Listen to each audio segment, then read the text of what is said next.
বন্ধুসকল, আজি আমি আগবাঢ়িম ভাৰত-ভূটান সীমান্তত অৱস্থিত ননকি শুক্লা বাগান অৰ্থাৎ চামৰা ওদালগুৰি জিলাৰ উত্তৰ অংশত অৱস্থিত এই ঠাইডোখৰতেই প্ৰতি বছৰে মাঘী পূৰ্ণিমাত এই মেলা অনুষ্ঠিত হয়। এই মেলা এসপ্তাহ জুৰি চলে আৰু এই মেলাত অসংখ্য ভক্তৰ আগমন হয়। ইয়াত বাথৌ আশ্ৰমত মহাযজ্ঞ হয়। এই মহাযজ্ঞত বিষ্ণুক আৰাধনা কৰা হয়, শিৱক আৰাধনা কৰা হয়। বলকচোন আজি উপভোগ কৰো এই মেলাখন।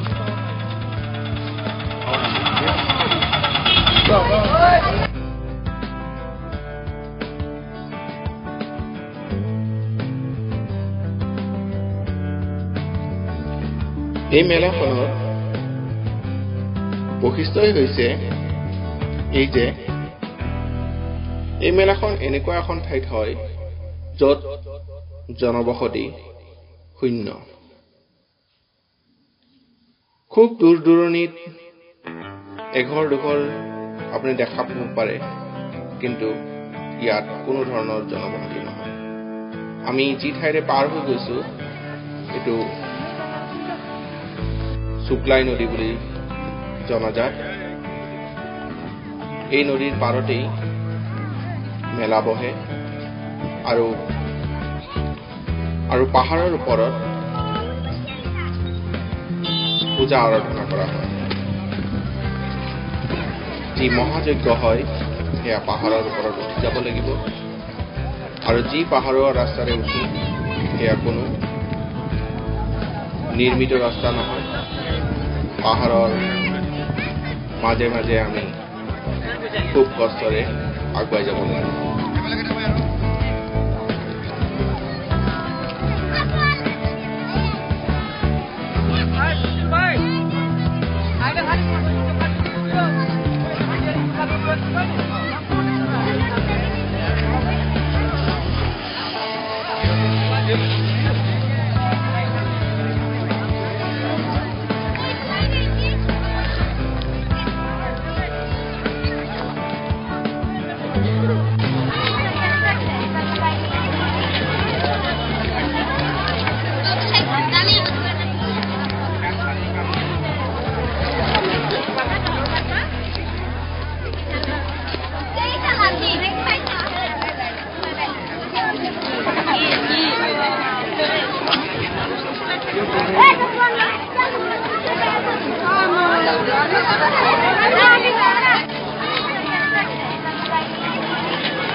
এই স্থানৰ পৰা এতিয়া আমি মহাযজ্ঞৰ স্থানলৈ আগুৱাই যাম।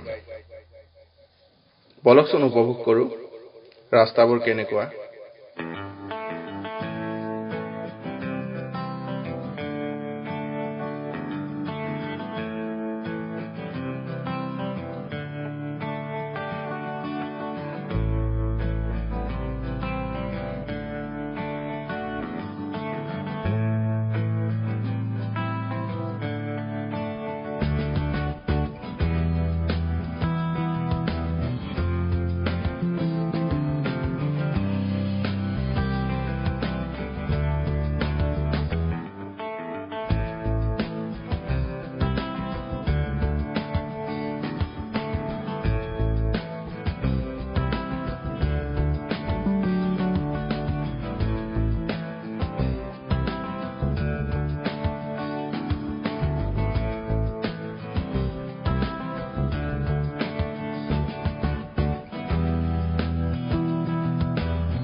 এই আশ্ৰমৰ সভাপতি মহোদয়ৰ পৰা এই যে মহাযজ্ঞৰ বিষয়ে কিছু কথা শুনো আহকচোন।